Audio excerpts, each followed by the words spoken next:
الحمد للہ رب العالمین والصلاة والسلام علی اشرف الانبیاء والمرسلین اما بعد فاعوذ باللہ من الشیطان الرجیم بسم اللہ الرحمن الرحیم یا ایہا الذین آمنوا کتب علیکم الصیام کما کتب علی الذین من قبلکم لعلکم تتقون صدق اللہ مولانا العظیم اللہم صلی علی روح محمد فی الارواح اللہم صلی علی جسد محمد فی الاجساد اللہم صلی علی قبر محمد فی القبور۔ رمضان المبارک کا مہینہ،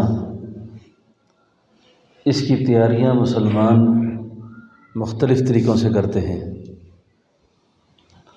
ایک تیاری اس کی یہ ہے کہ افطار اور سحر کا انتظام، کھانے پینے کا اس کا بندوبست ہوتا ہے۔ اس کے لیے ایک مینیو تیار کیا جاتا ہے کہ ہم نے یوں اس مہینے کو گزارنا ہے، انسانی زندگی کے تقاضوں میں ہے، ایسا بھی کرنا ہے، یہ انسانی ضرورت ہے کہ سحری میں کیا کھانا ہے، افطاری میں کیا کرنا ہے۔ اور جو خواتین ہیں ان کو سحری پکانے کا بھی ثواب ہے، افطاری تیار کرنے کا بھی ثواب ہے۔ ایک مینیو یہ ہے، یعنی عورتیں اس جذبے کے ساتھ کہ میں اپنے سارے گھر والوں کے لیے سحری کے وقت اٹھ کر سحری بناؤں گی، یہ پکانے والے کا ثواب ہے۔ اور لانے والے گھر میں وسعت کرتے ہیں، ان کو لانے کا ثواب ہے۔ ایک تو تیاری کی یہ نوعیت ہے، اور یہ انسانی زندگی کی ضرورت ہے، ہم نے ایسا بھی کرنا ہے کہ سحری کا اور افطاری کا بندوبست کرنا ہے، اور اس کے لیے سوچ فکر کرنی ہے۔ لیکن اس سے بڑھ کر جو فکر ہے، جس کا تعلق ہماری آخرت کے ساتھ ہے، قبر کے ساتھ ہے، قیامت کے ساتھ ہے، کہ یہ مہینہ بہت جلد اللہ نے ہمیں دیا، نہ جانے آئندہ سال ہم میں سے کون زندہ ہو اور کون نہ ہو۔ اب کیا پھر ایک فرض کا ثواب ہم 70 فرضوں کے برابر لے سکیں گے؟ کیا آئندہ سال لیلۃ القدر مل سکے گی؟ کیا آئندہ سال رمضان المبارک کی یہ برکات نصیب ہوں گی؟ کیا آئندہ سال رمضان المبارک کے اندر جو اللہ رب العالمین کی طرف سے برکات کا نزول ہوتا ہے، اس میں کوئی چیز ہمارے حصے میں ہوگی کہ نہیں ہوگی؟ تو ابھی سے رمضان المبارک کی اس نوعیت کی تیاری کہ میں نے اس رمضان کو کس طرح قیمتی کرنا ہے، اور اپنے روزے کو کیسے کمال درجے تک پہنچانا ہے، اس کی فکر اور تدبیر بھی کرے آدمی، اس کا غم بھی کرے۔ کتنی تلاوت کرنی ہے، کتنا استغفار کرنا ہے، کتنا درود شریف پڑھنا ہے، اور کیا کیا معمولات اپنے طے کرنے ہیں جو غیر رمضان میں مجھ سے نہیں ہو سکے تھے۔ تو اس کی تیاری کا ذہن بھی ابھی سے بنا لیں، کیونکہ رمضان المبارک کی برکات اور یہ مہینہ قسمت سے اللہ نے پھر ہمارے قریب کر دیا ہے۔ اللہ کرے کہ ہم اس مہینے سے پورے طور پر اس کی برکات اور اس کے فضائل کو حاصل کر سکیں۔ حدیث شریف میں آتا ہے کہ جس آدمی نے رمضان کا مہینہ پایا، اول سے لے آخر تک اعمال میں اس نے وقت گزارا، وہ آخری دن اس طرح ہے جس طرح آج ہی ماں کے پیٹ سے پیدا ہوا ہے۔ اللہ تعالیٰ اس کو ایسے گناہوں سے صاف کر لیتے ہیں، اللہ تعالیٰ اس طریقے سے اس کو گناہوں سے پاک کر لیتے ہیں۔ اب رمضان کا مہینہ بالکل قریب ہے، اس مہینے کی آمد کا اللہ کے حبیب صلی اللہ علیہ وسلم کو بہت انتظار رہتا تھا، آپ اس کا انتظار فرماتے تھے۔ اور رمضان المبارک کی عبادات کے اندر آپ نے بہت زیادہ رغبت فرمائی، بہت رغبت فرمائی اس میں، اعتکاف کا خیال رکھا، اور اس مہینے کے اندر باقی سال باقی مہینوں سے زیادہ اعمال کے اندر آپ کی رغبت ہوتی تھی۔ اور اسی مہینے کے فضائل اور برکات کے اندر حدیث شریف میں آتا ہے کہ رسول اللہ صلی اللہ علیہ وسلم مسجد نبوی شریف میں تشریف لائے، اور آپ جب تشریف لائے تو آپ نے ممبر کی پہلی سیڑھی پہ قدم رکھا، اور قدم رکھتے ہی آپ نے فرمایا آمین۔ دوسری سیڑھی پہ قدم رکھا، پھر فرمایا آمین۔ تیسری سیڑھی پہ قدم رکھا، پھر فرمایا آمین۔ یاران رسول سوال کرتے ہیں، صحابہ پوچھتے ہیں کہ یا نبی اللہ، آج آپ نے خلاف معمول آمین آمین کہا آپ نے۔ تو اس کے جواب میں اللہ کے حبیب نے جو ارشاد فرمایا وہ سنیں۔ فرمایا میرے پاس جبریل آئے تھے، میرے پاس جبریل امین آئے تھے، اور جبریل امین نے آ کر ایک بد دعا دی ہے۔ اب بد دعا دینے والے جبریل امین ہیں، اور بد دعا میں کیا فرمایا؟ فرمایا یا نبی اللہ، ہلاک ہو جائے وہ آدمی، برباد ہو جائے وہ آدمی جو رمضان کا مہینہ بھی پائے اور اپنے گناہوں کی معافی اللہ سے نہ مانگ سکے۔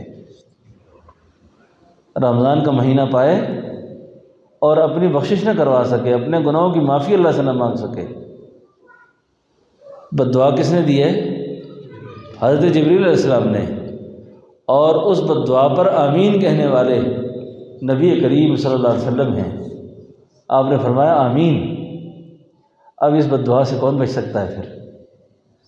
اس لیے دوستو، رمضان کا مہینہ آنے سے پہلے ہی اس کی تیاری کا ابھی سے اہتمام شروع کر دیں کہ یا اللہ، اس 11 مہینے میں پتہ نہیں کتنی غیبتیں ہوئیں، کتنے گناہ ہوئے، کتنی ہم نے بہتان تراشیاں کیں، کتنے ہم نے الزام لگائے، جی کتنی ہم نے بدگمانیاں کی، اور کتنے ہم نے حقوق ضائع کیے، کتنے لوگوں کو ہم نے ستایا، کتنے لوگوں کو ہم نے پریشان کیا، اور کتنے لوگ ہماری وجہ سے تنگ رہے۔ یا اللہ، یہ تو تقوی کا مہینہ ہے، تجھے پانے کا مہینہ ہے، تو میں ابھی سے ہی اپنے احباب سے بھی معافی مانگ لوں، اپنے احباب سے معافی مانگ لوں۔ یہ ہے بڑا صبر آزما کام ہے کہ آدمی کئی ایسے حقوق ہوتے ہیں جن سے معافی مانگتے ہوئے اس کو بڑی تکلیف ہوتی ہے، کیونکہ نفس کتنی خطرناک بلا ہے نا۔ نفس کو کچھ اللہ کے فضلوں سے ہی سمجھتا ہے، اور جس پہ اللہ کی مہربانی خاص ہوتی ہے اس پر نفس کی قدرتیں کھلتی ہیں، ورنہ بڑے بڑے لوگ نفس کے حجابات میں ہوتے ہیں۔ آپ جتنے لوگ بیٹھے ہیں، میں بیٹھا ہوں، مجھے میرا نفس کبھی بھی یہ نہیں کہے گا کہ میں نے اپنے بھائی کے ساتھ کوئی زیادتی کی ہے۔ میرے پاس اس کی 100 تعویلات موجود ہیں۔ میں نے بہن کے ساتھ زیادتی کی ہے، ماں کے ساتھ کی ہے۔ اگر کوئی بہو بیٹھی ہوئی ہے تو وہ اس کو کبھی نہیں نفس یہ شیطان سمجھائے گا کہ تجھ سے ساس تنگ ہے، تیرا شوہر تجھ سے خفا ہے، ناراض ہے۔ میں تو بے قصور ہوں، کیونکہ میرے سامنے نفس نے میرے بارے میں ایسی تعویلات کھولی ہیں۔ کسی بزرگ نے لکھا ہے کہ نفس کی جو تعویلات ہیں وہ اتنی خطرناک ہوتی ہیں کہ اس سے جبریل بھی حیران ہو جاتے ہیں، جبریل امین بھی حیران ہو جاتے ہیں، کیونکہ اپنے بارے میں ایسی چیزیں پیدا ہوتی ہیں آدمی میں، اپنے بارے میں ایسے خیالات پیدا ہوتے ہیں۔ اور اگر کوئی معافی مانگنے پہ آ بھی جاتا ہے نا، تو وہ یوں معافی مانگتا ہے، چلو یار میری غلطی صحیح، اس کا مطلب میری غلطی نہیں ہے، اس کا مطلب یہ ہے کہ میں غلط نہیں ہوں۔ دوستو، نفس کے جو حجاب ہے نا، وہ اس قدر خطرناک ہے کہ اچھے لوگ زندگی بھر ریاضت کرتے رہے لیکن نفس نہیں کھلا ان پر۔ تو اس مہینے کے آنے سے پہلے آدمی اس بات کا بھی تعین کر لے کہ معافی مانگنے میں دیر نہ کرے، اور اس طریقے سے معافی بھی نہ مانگے کہ اگلے کو ملامت کر کے یہ کہے کہ یار بڑا مہینہ آنے والا ہے، میں ہی تجھ سے معافی مانگتا ہوں، اس کا مطلب تیرے اندر کوئی قصور ہے۔ یہ نہیں کہتا میں اس بندے میں قصور نہیں ہوگا، لیکن آپ جب اپنا قصور کا اعتراف نہیں کرتے نا، آپ سوسائٹی سے متاثر ہو کر لوگ کیا کہیں گے، یار یہ ہر وقت ایسے رہتے ہیں، لوگوں کی وجہ سے ایسا کر رہے ہیں، تو یہ نفس کا حجاب مستقل آپ کے ساتھ رہے گا۔ اور اللہ کی شان یہ ہے کہ جس وقت بندے پر اپنے حقائق کھلتے ہیں نا، اپنے حقائق کھلتے ہیں، تو اس کے گوشہ دل میں بھی ذرہ برابر اس بات کا امکان نہیں ہوتا کہ وہ یہ کہتا ہے کہ میں ٹھیک ہوں لوگ غلط ہیں۔ وہ کہتا ہے میری کوئی نوسط ہے، میری کسی وجہ سے ایسا ہے۔ تو لعلکم تتقون جو ہے نا، صرف آپ کو اس بات سے نہیں روکنا کہ آپ نے کھانا اور پینا بند کر دینا ہے، کہ آپ پہ روزہ فرض ہے، آپ نے صبح سے لے کر رات تک بھوکا اور پیاسا رہنا ہے۔ اس بھوکا پیاسا رہنے کی جو حکمتیں ہیں نا، اس میں اللہ تعالیٰ آپ کو اور مجھے تقوی کا وہ جوہر دینا چاہتے ہیں، وہ نعمت دینا چاہتے ہیں جس نعمت کے ملنے کے بعد حقیقی معنوں میں انسان بنتا ہے۔ ورنہ افطار کا وقت ہوگا، آپ پر بھی غصہ سوار ہے، مجھ پر بھی غصہ سوار ہے، بیوی کو غصے سے کہیں کہ تجھے پتہ نہیں میرا روزہ ہے، آپ کو نہیں پتہ میرا روزہ ہے؟ تو آپ کا روزہ ہے تو آپ کی بیوی کا بھی روزہ ہے۔ یعنی اس طرح کی دھمکی امیز باتیں کرنی، یہ کوئی انسانیت ہے؟ یہ تو بیمار دل کی علامت ہے، یہ تو بیمار آدمی کی علامت ہے۔ آپ کو تو روح کو پتہ ہی نہیں ابھی تک۔ تو لعلکم تتقون، کہ نفس کی یہ خرابیاں اور برائیاں دور ہو جائیں اور دل و جان سے ہم اپنے آپ کو چھوٹا سمجھنے والے ہوں، دل و جان سے چھوٹا سمجھنے والے ہوں، اور یقین کر لیں جس عزت کے پیچھے ہم اپنے آپ کو کچھ کہتے ہیں نا کہ میں یہ تیز لفظ بولوں گا تو میرا نام ہو جائے گا اور میں برتری ہو جائے گی میری اور میری حیثیت ہو جائے گی، یہ انتہائی احمق اور نالائق آدمی کا کام ہے۔ یہ اللہ کے ہاں جو عزت کے فیصلے ہوتے ہیں نا آدمی کے، وہ تواضع سے ہوتے ہیں، وہ عاجزی سے ہوتے ہیں۔ ہمیشہ آپ نے سنا ہوگا کہ پھلدار درخت جو ہوتا ہے وہ جھک جاتا ہے، پھلدار درخت جھکا ہوتا ہے۔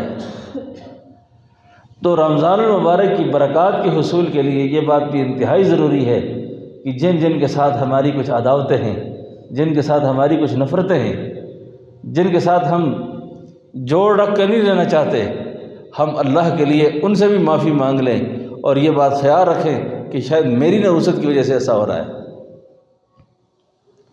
اور یہ جتنی باہمی نفرتیں نا آج کل، میں اگر کسی آدمی کی غیبت نہیں کرتا یا غیبت کرتا ہوں، لیکن مولوی عبداللہ صاحب کو نہیں پتہ کہ میں دل سے ان کو نہیں چاہتا، میں ان کی غیبت کرتا ہوں، ان کو پتہ نہیں بالکل۔ اللہ کا نظام ایسا ہے کہ آپ کسی مسلمان کے بارے میں دل میں کوئی بات رکھتے ہیں نا، آپ اس سے بات نہیں کرتے، لیکن اس بات کا عکس اس کے سینے میں پڑا دیتا ہے۔ کہتے ہیں یہ کیوں ہمارے درمیان نفرت ہے؟ میں نے تو اس بہن کے بارے میں کوئی بات نہیں کی، اس بھائی کے بارے میں کوئی بات بھی نہیں کی، اگر بات کی بھی ہے تو اپنے گھر میں کی ہے، کسی کو پتہ بھی نہیں اس کا، لیکن ہمارے درمیان سے یہ توڑ ختم کیوں نہیں ہو رہا؟ اس لیے ختم نہیں ہو رہا کہ آپ نے دل کے گوشے سے اس کو رد کر دیا ہے، اور آپ دوسرے کا ایک دوسرے پہ عکس پڑتا ہے، اور اس عکس کے نتیجے میں آپ میں یہ جدائیاں پیدا ہو گئی ہیں۔ تو جو متقی لوگ ہوتے ہیں وہ ان بکھیڑوں میں نہیں پڑتے کسی میں، ان کا دل ہی مصروف ہوتا ہے، اس طرف فارغ ہی نہیں ہوتے۔ میں شاید آپ کو یہ بات پہلے بھی کئی بار سنا چکا ہوں گا کہ کسی کو یاد ہو۔ دو آدمیوں کا تنازع تھا کسی مسئلے پر، تو انہوں نے مجھے ثالث مقرر کیا اور یہ کہا کہ آپ حضرت جی صاحب رحمۃ اللہ علیہ سے مجھے کہا کہ آپ بات کریں، اور حضرت جو اس پہ ارشاد فرمائیں اس پر ہم عمل کریں گے۔ اللہ اکبر۔ کہتے ہیں 100 سنار کی ایک لوہار کی، سنار 100 دفعہ ٹھک ٹھک کرتا ہے نا، لگا رہتا ہے، اور لوہار ایک ہی دفعہ مارتا ہے، کام کر دیتا ہے۔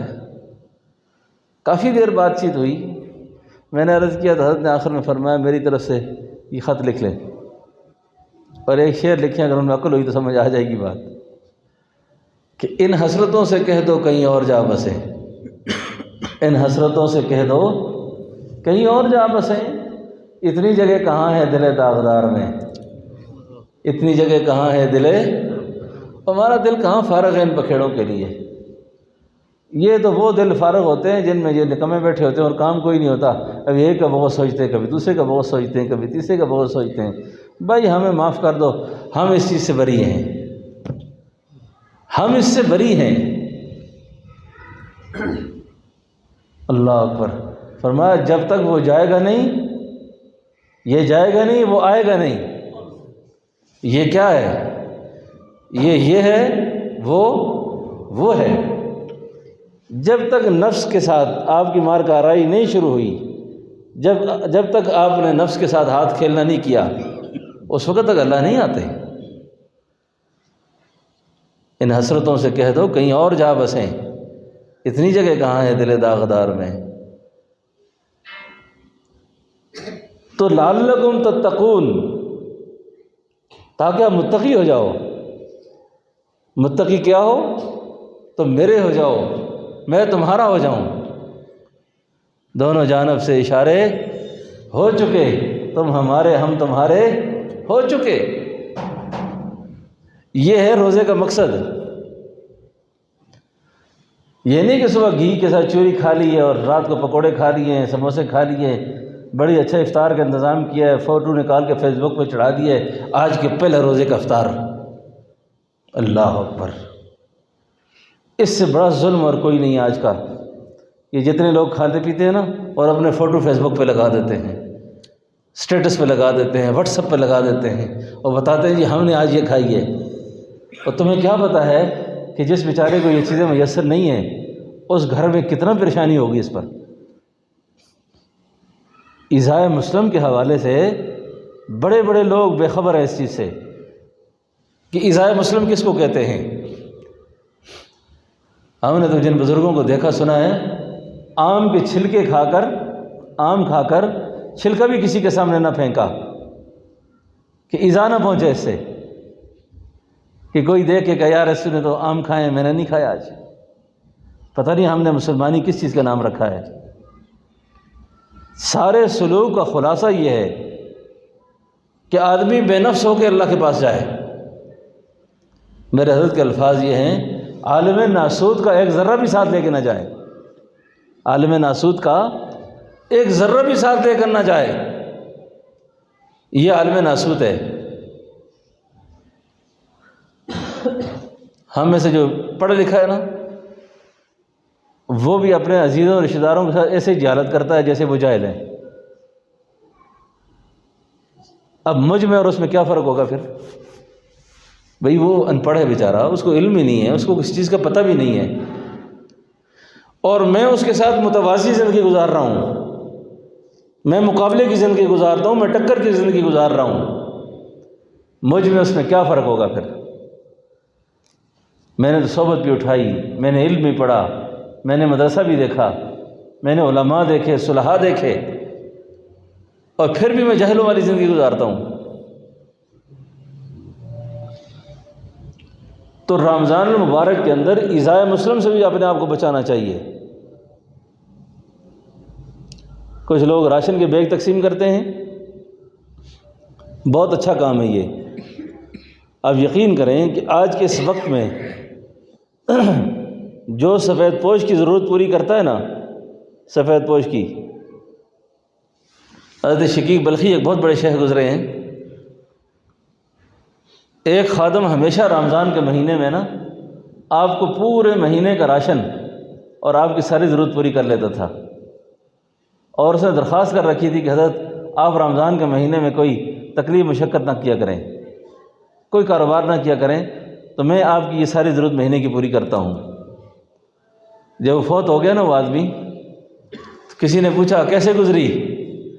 فرمایا شقیق بلخی کی دعا نے بیڑا پار کر دیا، بیڑا پار کر دیا۔ کیونکہ خدمت والا جو راستہ ہے نا، خدمت والا، یہ اتنا اونچا راستہ ہے، اتنا اونچا راستہ ہے کہ ایک اللہ والے فرماتے ہیں کہ میں نے ایک دفعہ اللہ سے التجا کی کہ یا اللہ تجھ تک پہنچنے کے راستے کتنے ہیں، تجھ تک پہنچنے کے راستے کتنے ہیں؟ تو مجھے الہام ہوا کہ جتنا مومن کے بدن کے بال ہیں، جتنے مومن کے بدن کے بال ہیں، پھر التجا کی یا اللہ میں تجھ تک پہنچنا چاہتا ہوں، کتنے راستے ہیں تجھ تک پہنچنے کے؟ فرمایا جتنی میری مخلوقات ہیں۔ اور پھر التجا کی یا اللہ میں کس راستے سے تجھ تک پہنچوں گا؟ فرمایا دوڑ لگا، تلاش کر ان سارے راستوں کو۔ فرمایا میں نے بند پایا ایک خدمت کا راستہ تھا جس سے میں جلدی اللہ تک پہنچ گیا، خدمت والا راستہ۔ تو رمضان کے مہینے میں ضرورت مندوں کو راشن دینا بغیر فوٹو لیے ہوئے، بغیر فوٹو لیے ہوئے۔ آپ دیکھتے ہیں نا کہ آٹے کا 10 کلو کا تھیلا کوئی لے رہا ہوتا ہے، کوئی مستورات لے رہی ہوتی ہیں، ان بیچاریوں کی آنکھیں جھکی ہوئی ہوتی ہیں اور دینے والے بڑے ہنس ہنس کے دے رہے ہوتے ہیں کہ ہم نے بہت کمال کیا ہے۔ آئے اللہ، تو اللہ کی مخلوق کو کیوں رسوا کرتا ہے ایسے؟ تو امت محمدیہ کا ایسا کھلواڑ کیوں کرتا ہے؟ کل تیرے ساتھ یہ حشر ہو کہ تو کسی آٹے کی لین میں لگا ہو اور تو 5 کلو کا آٹا لے اور کوئی کہے جی ذرا فوٹو کھنچواؤ اپنا ذرا۔ اللہ اکبر، کبھی ایسا نہیں کرنا چاہیے، کبھی ایسا نہیں۔ اللہ کے حبیب صلی اللہ علیہ وسلم کا صدقہ دینے کا طریقہ، ہدیہ دینے کا طریقہ وہ اتنا مبارک ہے کہ ایک ہاتھ سے دے دوسرے کو پتہ نہ چلے۔ حضرت امام زین العابدین وفات کے 12 سال تک یا اہل رسول کا گرانہ خدمت کرتا رہا۔ لوگوں کو نہیں پتہ چلا کہ ہماری گھر کی ضرورتیں کون پوری کرتا ہے۔ جس دن امام زین العابدین کا جنازہ اٹھا، اس دن پتہ چلا کہ یہ نیکی کرنے والے تو حضرت امام زین العابدین تھے، جن کی نگاہ دوستو مستقبل کے چہرے پہ ہوتی ہے، جن کا مطمع نظر اللہ کی ذات ہوتی ہے، تو وہ لوگوں سے اجر نہیں لیتے۔ پھر انما نطعمکم لوجہ اللہ لا نرید منکم جزاء ولا شکورا، یہ قرآن ہے۔ انما نطعمکم لوجہ اللہ، اللہ کے لیے، لوجہ اللہ لا نرید منکم جزاء ولا شکورا، ہمیں کوئی آپ سے امید نہیں کہ آپ ہمارا شکریہ بھی ادا کریں۔ اما عائشہ صدیقہ رضی اللہ عنہا، کسی نے خدمت کر دی نا، تو اما عائشہ نے کسی کی خدمت کی، کوئی ہدایہ دیے، اس آدمی نے آگے سے کہا جزاک اللہ جزاک اللہ۔ اما فرمانے لگی نہیں، مجھے اس دعا کا بدلہ آخرت میں چاہیے، دنیا میں نہیں چاہیے مجھے، دنیا گزر جائے گی، مجھے آخرت میں اس کا بدلہ چاہیے۔ کیوں؟ ان کی نگاہ آخرت پر تھی۔ سب سے پیاری بیوی ایک دن پوچھتی ہیں اللہ کے حبیب، روز محشر آپ ہمارے ساتھ کیا تعاون کریں گے؟ یہ سننے والی باتیں ہیں، روز محشر آپ ہمارے ساتھ کیا تعاون کریں گے؟ اللہ کے حبیب فرمانے لگے عائشہ، اس دن ہر آدمی اتنا پریشان ہوگا، کوئی کسی کے ساتھ تعاون نہیں کر سکے گا، اس دن کوئی کسی کے ساتھ تعاون نہیں کرے گا، کوئی گھٹنوں تک، کوئی سینے تک اپنے غموں میں ڈوبا ہوگا، اپنی پریشانی میں پڑا ہوگا۔ تو اس لیے ضرورت اس بات کی ہے کہ ہم دنیا میں ہوشیار ہو کر زندگی گزارے اور دنیا والوں میں رہ کر دنیا میں نہ رہیں دنیا میں اور دنیا سے بے تعلق ہوں، پھریں دریا میں تو ہرگز نہ کپڑوں کو لگے پانی۔ یہ اہل اللہ کی شان ہے۔ یہ دنیا میں ہوں یا اللہ، دنیا کا طلبگار نہیں، بازار سے گزرا ہوں خریدار نہیں، دنیا کے مشغلوں میں بھی رہ کے با خدا رہو، سب میں رہ کے سب سے جدا رہو۔ تو اس ماہ مقدس کے اندر جو اللہ سے تقوی کو حاصل کرنا ہے، تقوی کو حاصل کرنا ہے، ریاکاری کو ختم کر کے عاجزی انکساری کے ساتھ افطار بھی کرائیں، افطار کا اہتمام بھی کریں لیکن یہ خیال رکھیں کہ میری یہ افطاری اور میری یہ سحری یہ میڈیا پر نہ آئے۔ آج کل تو پتہ نہیں حیران کن واقعات ہیں۔ اللہ کا حرم، اللہ کا حرم، طواف چل رہا ہے، ساتھ موبائل چل رہے ہیں، دیکھو جی میں طواف کر رہا ہوں، میں دیکھو میں طواف کر رہا ہوں، میں حالت احرام میں، ہاں جی میرا فوٹو دیکھو، یہ بیت اللہ کے ساتھ میں رو رہا ہوں لپٹ کر، یہ دیکھو، یہ مدینہ منورہ میں حاضری کے وقت مجھے دیکھو۔ لا حول ولا قوت الا باللہ وما امروا الا لیعبدوا اللہ مخلصین لہ الدین۔ یہ کیا ہو رہا ہے یہ عبادات کے ساتھ، اعمال کے ساتھ؟ تو یا ایھا الذین آمنوا کتب علیکم الصیام کما کتب علی الذین من قبلکم لعلکم تتقون، تاکہ تم متقی ہو جاؤ، متقی ہو جاؤ۔ اب متقی کیا تعریف ہے؟ متقی یہ تعریف ہے کہ اس دل میں وہ ہو اور کچھ نہ ہو، بس وہ ہو اور کچھ بھی نہ ہو، جس کے ساتھ کیا اللہ کے لیے کیا، جس کے ساتھ نفرت کی وہ بھی اللہ کے لیے کی، جس کے ساتھ محبت رکھی وہ بھی اللہ کے لیے رکھی، اور جس کے ساتھ جو معاملہ کیا اللہ کے لیے کیا۔ یہ آج کل جو باہمی نفرتیں اور ایک دوسرے سے گلہ شکوہ کیوں پیدا ہوتا ہے؟ اس گلے شکوے کے پیچھے بھی یہی بات ہوتی ہے۔ اور جی میں نے دیکھو اتنی ساس کی خدمت کی ہے، ساس کہتی ہے میں نے بہو کے ساتھ اتنی اچھی ہوں، جی داماد کہتا ہے میں نے ساس کا اتنا خیال رکھا، بیٹا کہتا ہے میں ماں کے ساتھ ایسا ہوں، خاوند کہتا ہے بیوی کے ساتھ ایسا ہوں، اور وہ میرے ساتھ ایسی ہے۔ حضرت تھانوی رحمۃ اللہ نے فرمایا کہ امیدیں اور توقعات لگا کر کسی کے ساتھ کوئی نیکی نہ کرو، امید لگا کر کسی کے ساتھ کوئی نیکی نہ کرو۔ جب آپ توقعات زیادہ باندھتے ہیں اور اس کے خلاف ہوتا ہے، پھر آپ کے دل کے اندر بے چینیاں پیدا ہوتی ہیں۔ کس لیے کیا؟ اللہ تیرے لیے کیا، اللہ تیرے لیے کیا، اللہ میں نے یہ سب کچھ آپ کے لیے کیا، اور اللہ کو سب کچھ پتہ ہے، پھر اللہ کو سب کچھ پتہ ہے۔ اب اس عمل، اس صفت کے ساتھ، اس خوبی کے ساتھ جو روزہ ہوگا نا، وہ روزہ کمال کو پہنچے گا، وہ روزہ کمال کو پہنچے گا۔ ایسے تھوڑی ہے کہ اللہ کے حدیث قدسی ہے کہ الصوم لی وانا اجزا بی، الصوم لی وانا اجزی بی، کہ روزہ میرے لیے ہے اور میں اس کی جزا ہوں۔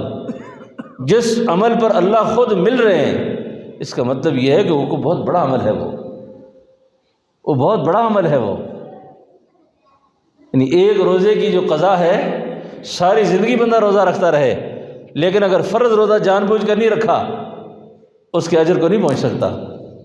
کیوں نہیں پہنچ سکتا؟ مطلب یہ ہے کہ یہ اللہ کا اتنا پسندیدہ حکم ہے کوئی، کہ اللہ کو بہت محبوب ہے یہ۔ اس لیے یہ غمخواری کا مہینہ بھی ہے، محبت کا مہینہ بھی ہے، اور باہمی تعلقات کو اللہ کی رضا کے لیے مضبوط کرنے کا مہینہ بھی ہے، اور ہر طرح کی نفرتوں کو، ہر طرح کے غصے کو، غضب کو پامال کرنے کا مہینہ ہے کہ ہم آپس کے تعلقات کو اللہ کی رضا کے لیے مستحکم کر دیں، اور دلوں سے قدورتوں کو ختم کر دیں۔ یہ سینہ اللہ کے رازوں کو دفینہ ہے، یہ سر اعظم ہے، اس میں اللہ کے راز محفوظ ہیں بہت بڑے۔ ہم نے تو پتہ نہیں سینے کے ساتھ کیا کچھ کر رکھا ہے، نفرت، بغض، حسد، عداوت، نفرتیں، جدائیاں، ایک دوسرے کے پیچھے پڑے رہنا، دوسرے کی ٹو لگانا، تجسس کرنا۔ تو یہ دل اللہ نے اس لیے نہیں دیا، یہ دل اللہ نے اس لیے دیا ہے کہ اس دل کو اللہ کی محبت اور معرفت کا دفینہ بنایا جائے، اور اس ماہ مقدس کے آنے سے پہلے اپنے گناہوں کے اللہ سے معافی مانگے، اپنے گناہوں کی اللہ سے معافی مانگ لے۔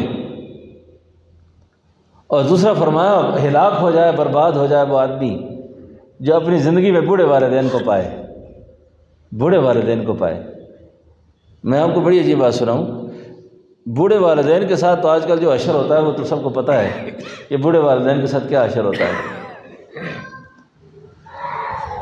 بوڑھے والدین کے ساتھ جتنا بھی آدمی نیکیاں کرے نا، قرآن پڑھے، اللہ سے تعلق کو مضبوط کرنے کی کوشش کرے، جس آدمی سے اس کے ماں باپ ناراض ہونا، اس کو قرآن کے حقائق نصیب نہیں ہوتے، دین کے حقائق نصیب نہیں ہوتے، برکات دین سے وہ شخص ساری زندگی محروم رہتا ہے، برکات دین سے وہ آدمی محروم رہتا ہے۔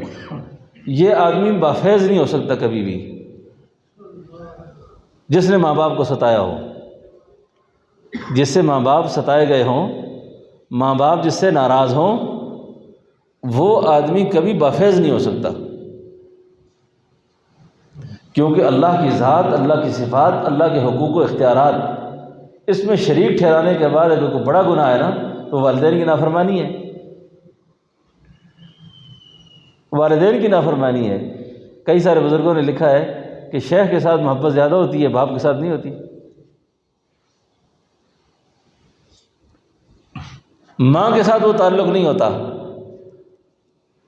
تھانوی رحمۃ اللہ علیہ یوں اصلاح فرماتے تھے، فرمایا کہ شیخ نماز کے دوران آواز دے دے، پیر آواز دے، مربی آواز دے تو نماز نہیں توڑنی، لیکن جب ماں آواز دے نا تو جواب دینا، اماں کیا کہتی ہو، اماں کیا کہہ رہی ہو۔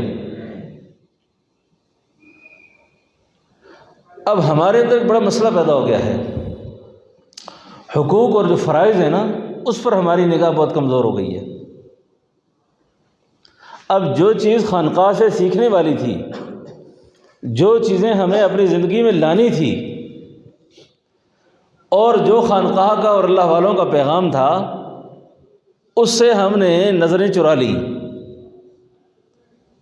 اب فرائض کی تلافیاں ہم مستحب سے کرتے ہیں، حرام کی تلافی ہم نفل سے کرتے ہیں۔ وہی اللہ کے بندے، ماں باپ کے حقوق جو ہیں یہ متعین ہیں، جو چیزیں متعین کر دی گئی ہیں ان کی تلافی آپ کسی نفل سے نہیں کر سکتے۔ کہ ماں باپ کا اللہ نے کتنا بڑا حق رکھا ہے، آپ ماں باپ کے حقوق کو اب کسی قیمت پہ بھی، آپ جتنے بڑے ولی اللہ بن جائیں، جتنے بڑے بزرگ بن جائیں، اگر آپ سے ماں ناراض ہے، باپ ناراض ہے، آپ بافیض نہیں ہوں گے کبھی بھی، اور آپ کبھی منزل تک نہیں پہنچ سکتے۔ اللہ کے حبیب نے فرمایا کہ مجھے کہا کہ برباد ہو جائے وہ آدمی جس کے والدین ناراض ہوں اور وہ اپنے بوڑھے والدین کو راضی نہ کر سکے، ماں کو راضی نہ رکھ سکے، باپ کو راضی نہ رکھ سکے۔ اور جن لوگوں نے اپنی زندگی میں اپنے سر ماں باپ کے سامنے جھکائے نا، وہ آج سر اٹھا کے چلتے ہیں۔ اچھا، اور جنہوں نے ماں باپ کو جھکایا نا، بڑھاپے میں تنگ کیا، پریشان کیا، آج ان کے سر جھکے ہوئے ہیں۔ میں نے خود بہت دیکھے ہیں ایسے، بہت لوگ دیکھے ہیں، ایسے ایسے دیکھے ہیں کہ میرے سامنے ایسے کئی پڑھے لکھے بھی لوگ موجود ہیں۔ مجھے ایک بوڑھی اماں نے، مجھے کل تک یہ بات یاد ہے کہ ایک بچے کو لے کر بیٹا سین میں گھوم رہا تھا، سین میں گھوم رہا ہے، اور اس کی ماں مجھے کہتی تھی، مجھے کہہ رہی تھی اس کو کبھی اپنی جگہ پہ سمجھانا، جس طرح آج تو اپنے بچے کو لوریاں دے کے لاڈ کر رہا ہے نا، کل میں نے بھی تیرے ساتھ ایسا ہی کیا تھا۔ آئے ہے، پتہ نہیں ماں نے کتنا جل کے کہی ہوگی یہ بات، باپ کتنا چل کے یہ بات کرتا ہوگا۔ آج تو اس کے لوریاں دے کے مزے لے رہا ہے، میں نے بھی تجھے کل ایسی لوریاں دی تھی، نہ کر اس طرح۔ اللہ کے حبیب نے کیسے ارشاد فرمایا کہ رمضان کا مہینہ پائے، بوڑھے والدین کو پائے اور اپنے گناہوں کی معافی اللہ سے نہ مانگ سکے، تو یہ حقوق آج ترس رہے ہیں، یہ لوگ آج ترس رہے ہیں۔ جوان اولاد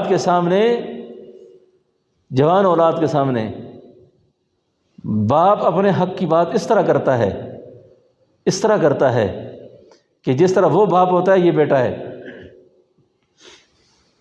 وہ باپ ہے یہ بیٹا ہے۔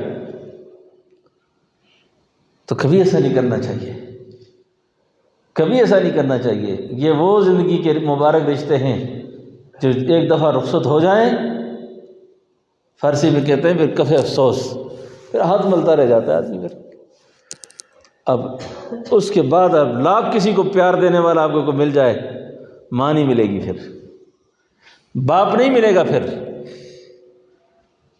ماں ہے، باپ ہے، بس بات ختم۔ اور جنہوں نے ان مقدس رشتوں کو ستایا ہے وہ کیا کریں؟ ابھی باپ کو ستانے والے اپنے چچا کو تلاش کریں، ماں کو ستانے والے خالہ کو تلاش کریں، اور ان کے ساتھ عقیدت اور احترام کا رشتہ رکھیں، ان کے ساتھ محبت کا رشتہ رکھیں، اور کبھی یہ نہ کہیں کہ چلو میری غلطی ہے جی ابا جی معاف کر دیں۔ یہ جو چلو کہہ دیا نا آپ نے کہ میری غلطی ہے معاف کر دیں، نہیں اجی غلطی ہے ہی میری، یہ چلو والی بات غلط ہے، اس میں بھی نفس شامل ہے پوچھا پورا کہ غلطی میری نہیں ہے، چلو میں معافی مانگ لیتا ہوں۔ یہ آج کل ہمارے درمیان ایسا ہوتا ہے نا کہ نفس تو اپنے آپ کو کہاں چھوٹا کرتا ہے جی۔ ہمارے ایک بزرگ ہیں وہ فرمایا کرتے ہیں یہ تو صدر نشینی کے مقام سے نیچے آنے کو تیار ہی نہیں ہے، جتنی نمائندگی اور نمایاں ہونا یہ پسند کرتا ہے اتنا تو کم کوئی چیز پسند ہی نہیں کرتی۔ والدین سے بھی معافی مانگنی ہے، اور جی چلو جی امی جی میری غلطی صحیح مجھے معاف کر دیں، یہ غلط لفظ ہے، یہ ٹھیک لفظ نہیں ہے، میری ہی غلطیاں ہیں ساری، اور یہ دل و جان سے۔ اب کئی ساتھیوں کے ذہن میں ایک سوال پیدا ہوتا ہے، کیونکہ اس پریشانی میں بہت سارے لوگ مبتلا ہیں کہ ماں کا احترام اور بیوی کا احترام، اب یہ دو رشتے میرے ذمہ ہیں، اب میں کروں تو کیا کروں؟ اس وقت بیوی کو ملتا ہوں اچھے طریقے سے تو ماں دور سے دیکھ کر کہتی اچھا مولانا عثمان صاحب آپ ہی تشریف فرمائیں،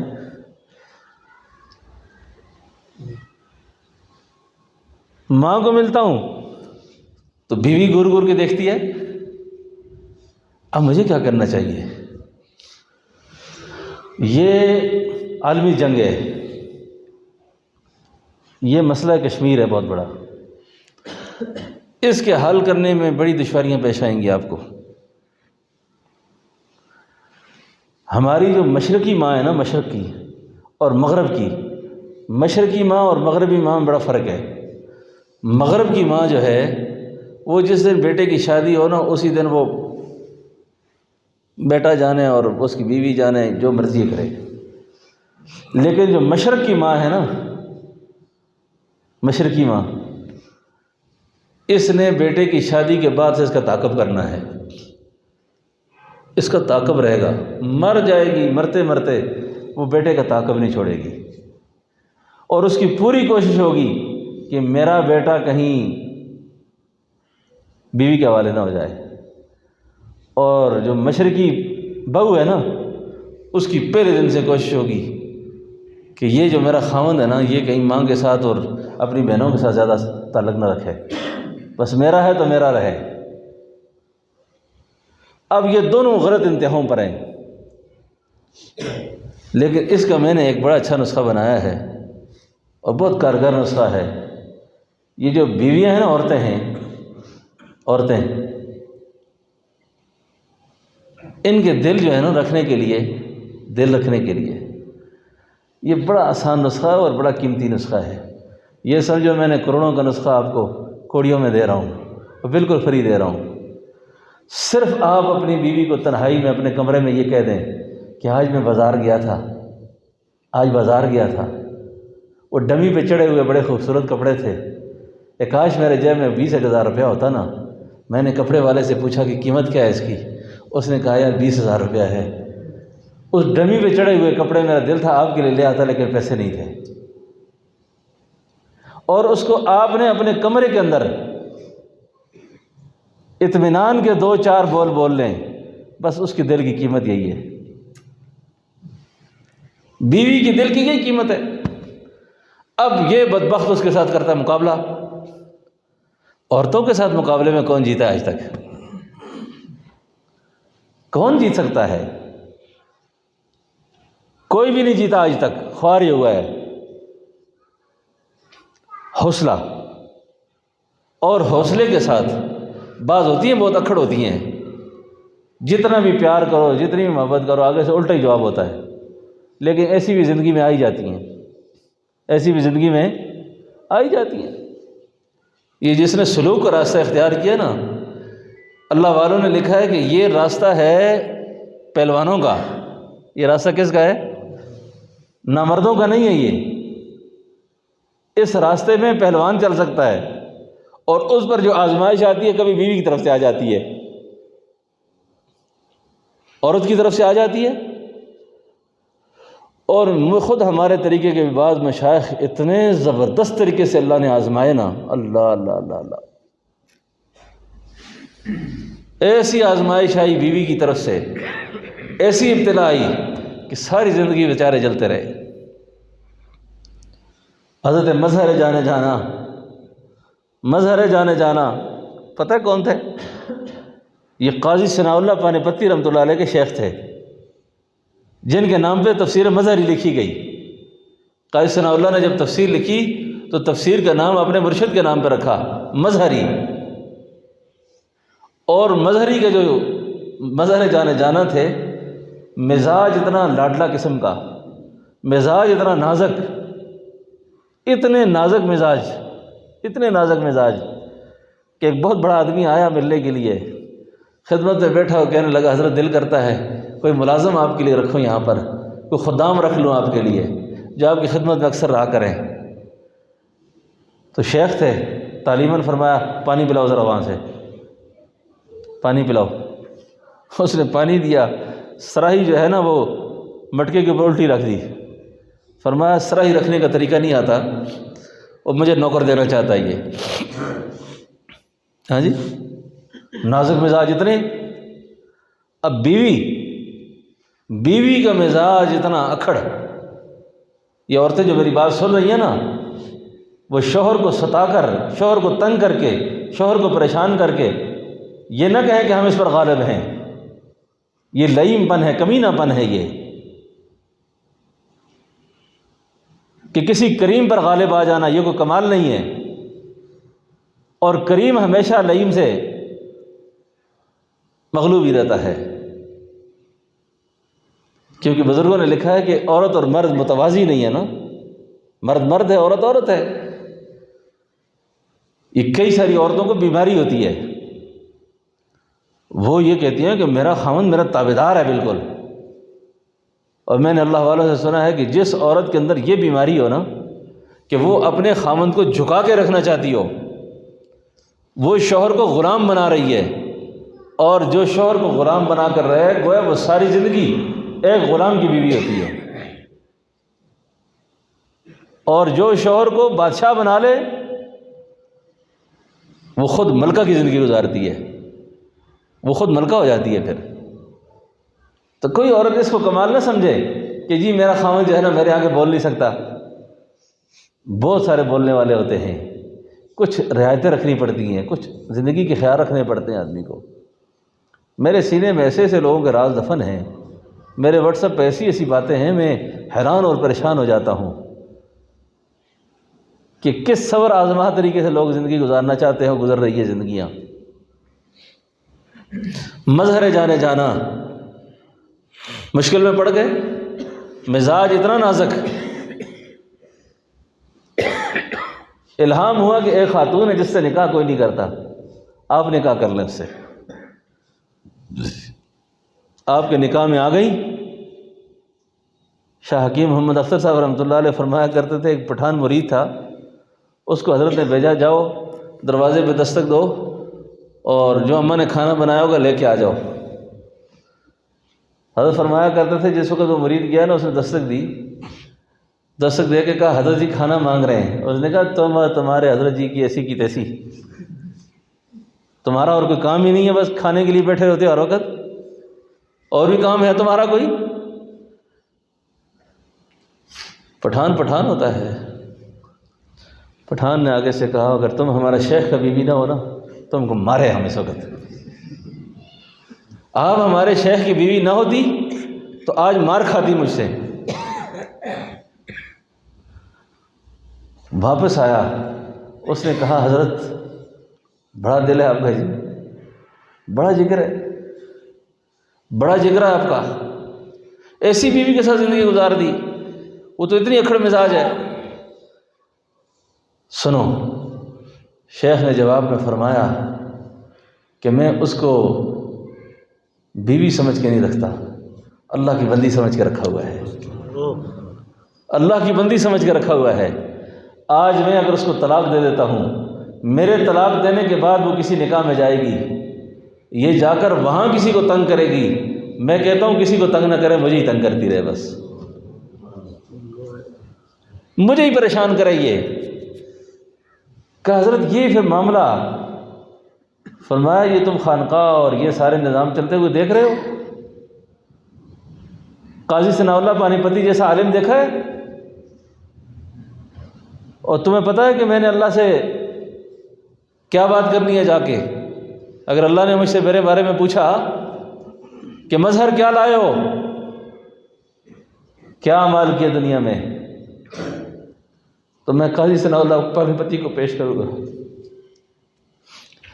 میں اللہ سے عرض کروں گا یا اللہ یہ قاضی ثناء اللہ لایا ہوں اور کچھ نہیں میرے پاس، اس کی تربیت میں نے کی تھی، اس کو میں نے توجہ دی تھی، اس کے لیے میں نے دعائیں کی تھی، یہ تیرے قرآن کا مفسر بنا ہے، تیرے قرآن کی بڑی خدمت کی ہے، یا اللہ قاضی ثناء اللہ کی برکت سے مجھے معاف کر دے آج۔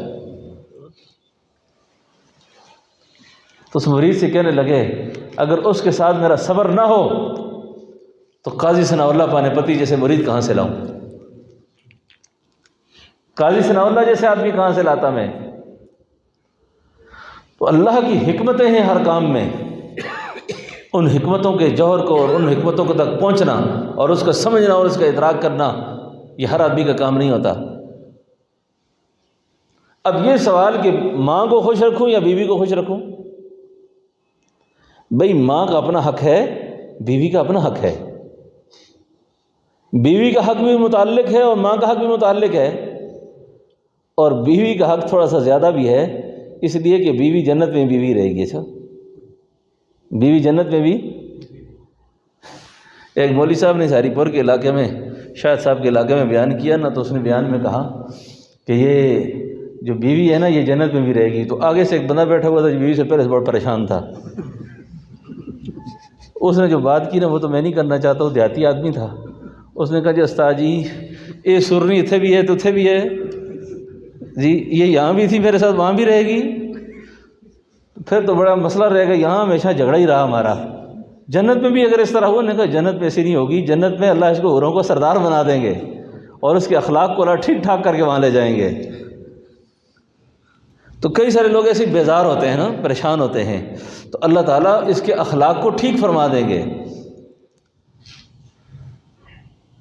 تو یہ ہے اعتدال کا راستہ، بوڑھے والدین کو پائے اور ان کو راضی نہ رکھ سکے۔ اب یہ مطلب نہیں کہ ماں کی خوشی کے لیے بیوی کو ستانا شروع کر دے آدمی، باپ کی خوشی کے لیے ستانا شروع کر دے، حالانکہ جو سسرال ہے نا، سسرال اللہ کے نبی کے جو سحری خاندان تھا نا، سسرالی خاندان، سسرال کے حقوق بھی اللہ کے نبی نے بیان فرمائے۔ ساس کا درجہ ماں کی طرح ہے اور سسر کا درجہ باپ کی جگہ ہے۔ امیر شریعت فرمایا کرتے تھے ان کا حق اس طرح بھی زیادہ بن گیا آپ پر کہ انہوں نے اپنی بیٹی دے کر تجھے منہ کالا کرنے والی حرکتوں سے بچایا، منہ کالا کرنے والے گناہوں سے بچایا، ان کے حق کا بھی زیادہ خیال رکھو۔ یہ جو سانسیں ہوتی ہیں نا، سانسیں، ان کے اندر بھی بعض اوقات ایک بیماری ہوتی ہے، بیماری یہ ہوتی ہے کہ یہ تعاقب میں لگی رہتی ہیں، تعاقب، اللہ اللہ اللہ، اور اس تعاقب کا نتیجہ یہ ہوتا ہے کہ بیٹے کی زندگی عذاب ہوتی ہے۔ تعاقب اس طرح کہ کہیں یہ بیوی سے ہنس کے بات نہ کرے، بڑا بے غیرت ہو گیا، بڑا بے شرم ہو گیا یہ، ہاں جی، اور کہیں ساس آ جائے۔ مجھے خود اس علاقے میں ایک خاتون ایک دفعہ آئی، مجھے کہتی ہے استاد جی کو پیڑا جو تویز لکھ کے دو، کو پیڑا جو تویز ہوا ہے اور کتاب پٹو میری۔ یہ جتنی کتابیں کھولنے والے چکر ہیں نا، یہ کوئی کتاب نہیں ہے، سب فراڈ ہے۔ اچھا ہم سے زیادہ کتابیں کسی کو نہیں آتی، کسی کتاب کے اندر کوئی ایسی بات نہیں لکھی ہوئی، جیسے جاہل لوگ ہیں ایسے ہی آگے کام بھی چلتا ہے سارا۔ وہ مجھے کہتے ہیں استاد جی پہلے کتاب پٹو، کتاب کھولو، تو کو پیڑا جو تویز دو، کہ خرید ہے؟ کہا جی خرید نہیں، اس واسطے نہیں ہے کہ آج کل میرے پترے نے جڑی سس ہے نا اس نے دو ہاتھ دے کے سلام پہ کرنی ہے، اللہ ہی خیر کرے، دو ہاتھ دے کے ساس سلام کرتی ہے میرے بیٹے کو، اللہ ہی خیر کرے، کوئی ایسا تویز ہو یعنی ان کا آپس میں تعلق کم ہو، یعنی ساس کی نہ سنے میری سنے۔ ایسی بدبخت بھی ہوتی ہیں نا حد سے زیادہ بدبختی ہے یہ والی۔ بھئی ساس ماں ہے، ساس ماں ہے، اللہ نے اس کو بھی حق دیا ہے، اور یہ ان کے درمیان جس قدر ہو سکے صلہ رحمی کرے، صلہ رحمی کا معاملہ کرے۔ اب ان صفات والا آدمی رمضان کے حقائق کو پائے گا، ورنہ غصہ ہی غصہ، افطاری کے وقت غصہ، سحری کے وقت غصہ، ٹھوڈے مارتے برتنوں کو، یہ کوئی چیز کھانے کی ہے، یہ میرے لائق چیز ہے، یہ پکوڑے کیسے بنائے، یہ روٹی کیسی بنائی ہے، یہ چاول کیسے بنائے، یہ کھانے میں عیب نکال لیں۔ اب عورت کے لیے نا جو دیکھیں یہ فرض حکم ہے اللہ کا روزہ، جس عورت کا خاوند بد مزاج ہو، گالیاں بکتا ہو، غصہ کرتا ہو بہت زیادہ، اب وہ کھانا بناتے وقت چکھ سکتی ہے زبان پر نا، یہ اس شوہر کی کتنی بڑی بدبختی ہے کہ ایک اس کی بیوی اللہ کے فرض حکم کی وجہ سے، اس کی بدمزاجی کی وجہ سے وہ پکوڑے بناتے وقت زبان پہ لگا کے چکھتی ہے کہ اس میں نمک تیز تو نہیں ہوگا کہ بادشاہ صاحب کو غصہ نہ آ جائے بعد میں۔ کھانا اور کا نا، ہاں، یعنی یہ کوئی معمولی بات نہیں ہے، یہ کتنی افسوسناک بات ہے یہ کہ ایک خامن کی بدمزاجی کی وجہ سے شریعت کا اتنا بڑا حکم کہ عورت بیچاری چھپ چھپ کے زبان کے ساتھ لگاتی ہے، شریعت نے اجازت دے دی اس کو کہ بدمزاج خامند ہے تو ایسا کر لے، وہ ایسا کر لے، لیکن اس خامند کی اچھی ہے اس کے لیے یہ بات؟ یار میرے نمک کی وجہ سے، میری مرچوں کی وجہ سے ایک عورت جو ہے آج اتنی پریشان ہے۔ کتابوں میں واقعہ لکھا ہے کہ مزدور آدمی، مزدور مرغی لے کر آیا گھر، بیوی کو کہنے لگا مرغی بناؤ، افطار کا وقت ہے۔ اب وہ بیچاری جب بنانے لگی تو اس سے نمک تیز ہو گیا، نمک۔ یہ جو مجلسیں ہوتی ہیں نا، حلقات ہوتے ہیں، التھانوی نے لکھا ہے کہ سلوک میں چلتے ہوئے آدمی کو اگر زیادہ کیف، سرور، فیض محسوس نہ بھی کرے، اگر اس کو کسی غلطی پر نا معافی نہیں بھی مانگتا لیکن اندر سے اس کو پتہ ہے کہ میں غلط کر رہا ہوں، یہ سمجھے کہ اس کو فائدہ ہو رہا ہے، یہ فیض آ رہا ہے اس کو۔ اور جب بیمار اپنے آپ کو بیمار سمجھنے لگتا ہے تو اس کا علاج ممکن ہے، اور جب بیمار بھی ہو اور بندہ اپنے آپ کو محتاج اصلاح اور محتاج علاج نہ سمجھتا ہو تو پھر اس آدمی کی اصلاح نہیں ہو سکتی کبھی بھی۔ حضرت نے بڑی عجیب بات دیکھی، فرمایا وہ جس وقت وہ مزدور کسی اللہ والے کا مرید تھا، ان پڑھ تھا، کھانا کھانے جب بیٹھا تو کھانے میں نمک بہت زیادہ تیز تھا۔ اب نمک کو جب اس نے تیز دیکھا، پہلی بات تو خیال آیا کہ میں اٹھوں اور بیوی کو 2-4 لگاؤں،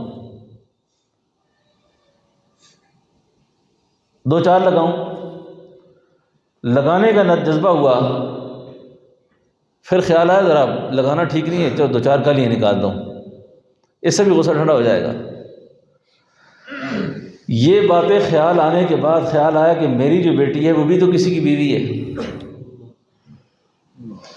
اور یہی غلطی اس وقت میری بیٹی سے ہو جائے اور وہ میرا داماد جو ہے میری بیٹی کو مارے، اس وقت گالیاں دے، اور وہ روتی ہوئی میرے گھر آئے اور کہے جی آج مجھے مارا ہے اور مجھے گالی دی ہے، تو میرے دل پہ کیا گزرے گی اس وقت؟ یہ خیال کر کے نا، غصے کے بارے میں جو بزرگوں نے لکھا ہے نا، ہمارے مشائخ نقشبند کا تو عجیب مزاج ہے، وہ فرماتے ہیں کہ جب آدمی کی لطیفہ سیر کی روح سیر پوری ہوتی ہے نا، ذکر، تو آدمی سے غصہ اور بے اعتدالیاں نکلتی ہیں۔ باقی مشائخ کہتے ہیں کہ جب غصہ آ جائے نا، تبلیغ والے بزرگ کہتے ہیں اٹھ کے بندہ باہر چلا جائے، اعوذ باللہ من الشیطان الرجیم پڑھ لے، کھڑا ہے تو بیٹھ جائے، بیٹھا ہے تو لیٹ جائے، لیٹا ہے تو اٹھ کے پانی پی لے۔ یعنی یہ غصے کو دور کرنے کے مختلف طریقے ہیں، لیکن ہمارے مشائخ فرماتے ہیں کہ اس وقت ذکر پکڑ لے، اللہ کی طرف متوجہ ہو جائے، تاکہ اس سے یہ نوزت ختم ہو جائے، کیونکہ غصہ شیطان کا عمل ہے۔ اب غصہ آیا، سخت گالی دینے کو دل کرتا ہے، مارنے کو کرتا ہے، لیکن اپنی بیٹی یاد آ گئی۔ جب اپنی بیٹی یاد آئی نا تو یہ اٹھ کے چلا گیا باہر۔ جب چلا گیا، غصہ ٹھنڈا ہوا، نماز پڑھ کے آیا، بیوی نے کہا کھانا کھاؤ، کہنے لگا بس طبیعت نہیں ہے۔ غصہ ختم ہو گیا تھا، طبیعت نہیں ہے۔ حضرت تھانوی نے اپنے ملفوظات میں لکھا ہے کہ یہ شخص چند دن کے بعد فوت ہو گیا۔ وفات کے بعد کسی اللہ والے کو خواب میں آیا، پوچھا سنا بھائی کیسے گزری، کیسے گزری؟ فرمایا وہ جو ساری زندگی کی جو ریاستیں تھیں نا، وہ تو ریاکاری کی نظر ہو گئی، دکھلاوے کی نظر ہو گئی سب کچھ۔ ایک عمل ایسا ملا جس عمل کی وجہ سے اللہ نے میری مغفرت کر دی ہے۔ فرمایا وہ کھانے میں نمک تیز تھا اور تو نے میری رضا کے لیے اپنی بیوی کے ساتھ صبر کیا، اور بندی کے ساتھ صبر کیا جو میری بندی تھی، تو نے اس کو گالی نہیں دی، دے سکتا تھا، مارا نہیں، مار سکتا تھا۔ جا میں اللہ تیری مغفرت کرتا ہوں آج، جا تجھے معاف کر دیا میں نے آج، جا تجھے معاف کر دیا میں نے۔ تو یہ شریعت کی زندگی ہے جو انسان کو ہر طرف سے ہم اعتدال کے ساتھ توازن قائم رکھتے ہوئے زندگی گزار سکتے ہیں۔ تو یہ رمضان کا مہینہ پھر لعلکم تتقون ہوگا، یہ ساری بے اعتدالیاں بھی ہوں اور آپ کہیں جی تقوی حاصل ہو جائے۔ یاد رکھیں، خوش مزاج آدمی جو ہوتا نا، جس کی طبیعت میں اعتدال ہو، اللہ والوں نے لکھا ہے کہ اس ریاضت کرنے والے، اس صائم سے وہ گناہگار بہتر ہے جس کے اخلاق اپنی بیوی کے ساتھ اچھے ہیں، جس کے کردار اچھا ہے اپنے گھر میں۔ اور یہ نمازوں پہ بھی زور رکھا ہوا ہے، بد اخلاقی پہ بھی زور رکھا ہوا ہے اس نے، بد کرداری پہ بھی زور رکھا ہوا ہے اس نے، حج عمر میں بھی زور رکھا ہوا ہے، لیکن اخلاق ٹھیک نہیں ہے اس کے، کردار ٹھیک نہیں ہے اس کا، معاملات اچھے نہیں ہیں اس کے۔ اللہ والوں نے اس کی تحسین نہیں فرمائی، اس کی تحسین فرمائی ہے کہ اس سے اللہ کی مخلوق خوش کتنی ہے، اس سے اللہ کی مخلوق راضی کتنی ہے۔ بات سمجھ گیا میری؟ تو یا ایھا الذین آمنوا کتب علیکم الصیام کما کتب علی الذین من قبلکم لعلکم تتقون۔ ایسی تقریر سنی آپ نے پہلے؟ یہ لعلکم تتقون ہے، اچھا یہ لعلکم تتقون ہے۔ اس کے بعد اللہ تعالیٰ فضل کریں گے پھر۔ اور آپ نے کہا جی بس روزہ بھی رکھ لیا جی، بس مزے ہی مزے ہیں، سارے کام کر دیے جی، رات کو بھی غصہ، صبح بھی غصہ، رات کو بھی لڑائی، صبح بھی لڑائی، بس آپ لعلکم تتقون حاصل کر لیں گے۔ کیوں بھائی؟ ایسے نہیں ہو سکتا کبھی بھی۔ اللہ اکبر۔ ہلاک ہو جائے وہ شخص بوڑھے والدین کو پائے، ان کو راضی نہ رکھ سکے۔ برباد ہو جائے وہ شخص رمضان کا مہینہ پائے، گناہوں کی معافی نہ مانگ سکے۔ برباد ہو جائے وہ شخص جس کے سامنے آپ کا نام نامی اسم گرامی آئے، یعنی محمد صلی اللہ علیہ وسلم، تو وہ آپ پر درود پاک نہ پڑھ سکے۔ یہ وظیفہ میں نے کئی بار عرض کیا، پھر عرض کرتا ہوں، اتنا مجرب ہے اور اتنا پرتاثیر ہے کہ نبی پاک صلی اللہ علیہ وسلم کا نام نامی اسم گرامی جو ہے نا محمد، اس نام کو کبھی بے وضو نہ لو، اس نام کو بے وضو نہ لو، اس نام کو بے وضو کبھی نہ لو۔ محمد نام کی اتنی تاثیر ہے، اتنی برکات ہے اس نام میں کہ میں بیان نہیں کر سکتا۔ محمد نام کا بچہ جس گھر میں ہو، اللہ اجتماعی عذاب سے بچائیں گے اس کو۔ محمد نام کا بچہ کوئی چیز مانگ لے آپ سے، نہ دینی ہو تو اس کو ٹال دیں، انکار نہ کریں اس سے، یہ نہ کہ نہیں دیتا۔ محمد نام جس گھر میں نقش ہو، کبھی اللہ اس کو فاقہ نہیں لائیں گے اس گھر پہ کبھی بھی۔ الشفاء کے اندر قاضی عیاض رحمۃ اللہ علیہ اس نام کے خواص لکھے ہیں، عجیب برکات لکھی ہیں، عجیب برکات لکھی ہیں اس کی۔ تو صرف محمد نام صلی اللہ علیہ وسلم جب آئے تو آپ درود پاک پڑھیں۔ اور ساری خواتین سے میں یہ کہہ رہا ہوں، آپ سے کہہ رہا ہوں، رمضان المبارک میں 3 کام کر لیں. ان 3 چیزوں میں آپ کو رسوخ پیدا ہو گیا نا اگر عبادات کے اندر، ایک درود شریف، دوسرا اسم ذات، تیسرا تلاوت کلام پاک، ان 3 چیزوں میں رسوخ پیدا کر لیں. یعنی اللہ کا ورد زبانی ہو یا قلبی ہو، اور درود شریف میں وصلی اللہ علی النبی الامی، وصلی اللہ علی النبی الامی، وصلی اللہ علی النبی الامی 2، اور تلاوت قرآن شریف. تلاوت قرآن شریف جو مصروف لوگ ہیں وہ کوشش اس طرح کر لیں کہ نمازوں سے 15 منٹ پہلے 15 منٹ بعد، 15 منٹ پہلے 15 منٹ بعد، آدھا گھنٹہ پہلے یا آدھا گھنٹہ بعد نمازوں کے اوقات متعین کر لیں تلاوت کے لیے، تاکہ کم از کم 3 قرآن کریم ہر آدمی ختم کر لے. یعنی روزانہ 3 پارے پڑھنے کا معمول بنا کر 3 پارے قرآن کریم 3 اشروں میں ختم ہو جائیں. شیخ الحدیث مولانا محمد زکریا رحمۃ اللہ علیہ فرمایا کرتے تھے کہ ہمارے خاندان کی عورتیں افطاری بناتے وقت، کھانا بناتے وقت کئی قرآن پڑھ لیتی تھیں، کئی قرآن پڑھ لیتی تھیں. اور قرآن کو اس مہینے کے ساتھ بڑی مناسبت ہے کہ جتنا زیادہ ہو سکے اس مہینے کے اندر قرآن کریم کی تلاوت کی جائے، قرآن کریم کی تلاوت کی جائے، اور زیادہ سے زیادہ تلاوت کی جائے، اور تدبر کے ساتھ کی جائے، غور و فکر کے ساتھ کی جائے. اور 1 پارہ آدھا پارہ پڑھنے کے بعد کچھ ترجمہ بھی دیکھ لیا جائے. مستند بزرگوں کی تفسیر معارف القرآن ہے، اس طریقے سے دروس القرآن ہے، اور اسی طریقے سے درس قرآن، یہ مختلف بزرگوں کی بڑی آسان تفسیریں ہیں، ان کا مطالعہ بھی ساتھ ساتھ کیا جائے تو بہت زیادہ نافع ہے. ٹھیک ہے نا جی. تو عورتوں سے میری درخواست ہے کہ میں نے مردوں کو تو کافی جوڑ لیا ہے، آپ کا رعایت زیادہ رکھی جاتی ہے ہمیشہ، اور رمضان کے مہینے میں آپ نے بھی تھوڑی بریک لگا کے رکھنی ہے گھروں میں. ٹھیک ہے نا، بریک لگا کے رکھنی ہے. پوری کوشش کرنی ہے کہ جس طرح شیطان بندھے ہوئے ہیں نا، بندھے جاتے ہیں، تو اپنے خیالات کو، اپنی خواہشات کو بھی آپ نے بھی باندھ کے رکھنا ہے، تاکہ مرد کی ذمہ داریاں زیادہ ہوتی ہیں، باہر سے کما کے لانا، ساری چیزیں لانا، گھر میں پہنچتے ہی آپ نے روزے میں ان کے لیے بھی ٹینشن کا سبب نہیں بننا. اپنے خاوند کا بھی ادب احترام، اس کا لحاظ اور حقوق کا بہت خیال رکھنا ہے، بہت زیادہ خیال رکھنا ہے. میں نے کوئٹہ میں ایک جگہ بیان کیا، ایک پروفیسر خاتون تھی وہاں بلوچستان یونیورسٹی کی، وہ پردے میں آئی تو بڑی چلائی، بہت چلائی.